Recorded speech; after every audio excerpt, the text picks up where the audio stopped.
Hello children, how are you all? Children, I have already started with the chapter Supreme Court from the section Civics section, and I have explained you few points from the chapter. Now today I will continue with the chapter, and you will understand well by the help of the slides which are given here. And children, the points which are given you are the all important points which are given in your book.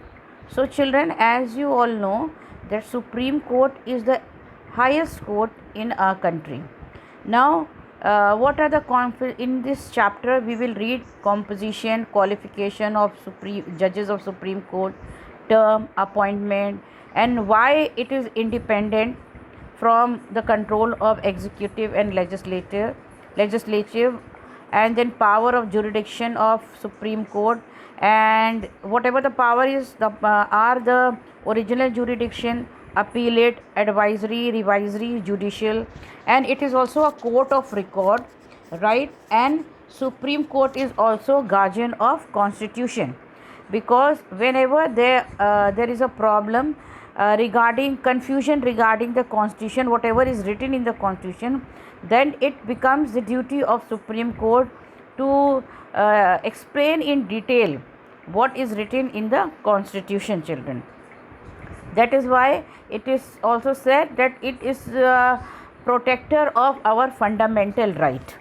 Now children, Supreme Court is the apex court in the country. After that comes the High Court and the subordinate court. So these are the three courts that we will study. In this chapter we will study only the Supreme Court. In other chapter, the last chapter from your civic section, we will study about High Court and the subordinate court. And in the next slide, children, you will see that the system, judiciary system, the meaning is that it is by single integrated judiciary system. We mean that Supreme Court is the head of the entire system and exercises full control on all other courts. All the subordinate courts comes under Supreme Court. The Supreme Court have a power to control the lower courts. There are no separate set of laws, and same civil and criminal system operates in the entire country. All the cases can be taken from lower court or subordinate court to High Court, and from High Court it can be taken to the Supreme Court. The decision of the Supreme Court will be the final one. You cannot go to other court after Supreme Court. Whatever the judgment has been given by the Supreme Court will be the final one. And what is the need of single integrated judiciary system? It is just because to protect democracy and to keep judiciary away from legislature and executive, and to protect human right. In human right we can also say fundamental right, like right of speech, right against explanation, right of equality, all that come under a fundamental right, and it is safeguarded by the Supreme Court, the judiciary system of Supreme Court. Then children, composition of Supreme Court. The Supreme Court is the head of Supreme Court is the Chief Justice of Supreme Court, and he is also called Chief Justice of India. So if you come across the word Chief Justice of India, that means he is the Chief Justice of Supreme Court. He is assisted by 30 Supreme Court judges, and if required, Parliament can also increase the number of Supreme Court judges to clear pending cases. If there are many cases on the line, then more judges can be appointed by and if it is the permission is given by the Parliament. So the Chief Justice of India, CJI, and Supreme Court judges 1. This is the composition. Total 31 members. 1 Chief Justice of India and 30 judges, Chief of Supreme Court. Now qualification for the appointment of judges of Supreme Court. Now the judges, the 30 judges, what will be the what qualification is required? He should have worked as a judge of High Court for at least 5 years, worked as an advocate in High Court 1, 2 or more years, or at least 10 years. In the opinion of President, he should be a distinguished judge. Jurist means judge. He should be a very good judge, in the opinion of president. So that means if the president says that this particular judge is a very distinguished jurist, then he can also become a judge of Supreme Court. Now children, how are the judges of Supreme Court appointed? Every judge of Supreme Court is appointed by the president in consultation with the judges of Supreme Court and High Court along with the Council of Ministers.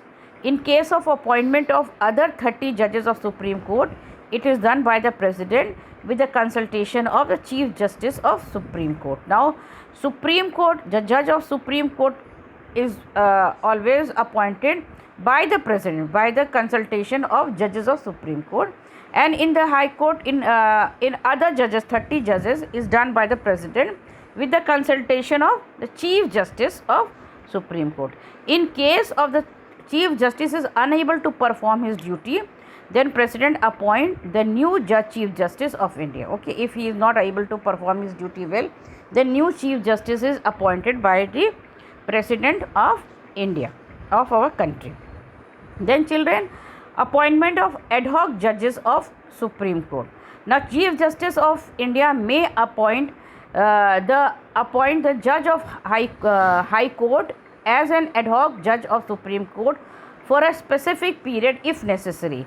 Means a Chief Justice of India, that means of Supreme Court, can appoint the judge of High Court as from the judge of High Court. He can take any judge from High Court and appoint as ad hoc judge for Supreme Court, and not for a whole means for 30 years or till the age of permanently, but for the specific period. Such appointments of ad hoc judges of Supreme Court is done by Chief Justice of India in consultation with the President and Chief Justice of High Court concerned. Sometimes retired judges of Supreme Court may also be called back again to act as ad hoc judges. Ad hoc judges means children, again keep it in mind, they are not appointed permanently, they are there for specific period.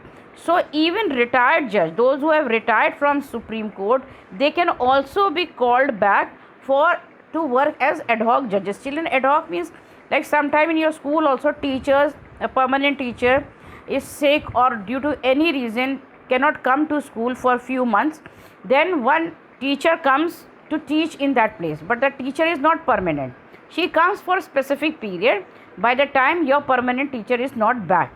So that is on ad hoc basis. So now term of office of Supreme Judge of Supreme Court. The Judge of Supreme Court can hold his office until he attains or reaches the age of 65 years. Means not like the ministers and all that they are appointed for 5 years, president is appointed for 5 years. The judges can remain in the office for the age of 65 years. In case of resignation, the Supreme Court judge need to submit the letter to the president. And quickly I will do the removal or impeachment. I have explained you the term impeachment. A method of removing the person from of high, like president and other judges, is the procedure is known as impeachment. A judge of Supreme Court can be removed only by the president on the ground of proved misbehavior or incapacity. Approval of the 2/3 majority of both the House of Parliament is needed to go ahead with the impeachment of the Supreme Court judge. So means 2/3 member of both the houses should sign, then only he can be impeached or removed from the court. So children, I will do the explanation I have done till here. In the next class I will explain you few more things related with the working and functioning of Supreme Court. Till then children, read the chapter and take care of yourself and be there in the class. I need full attendance when we will be having the class. Thank you. Have a good day.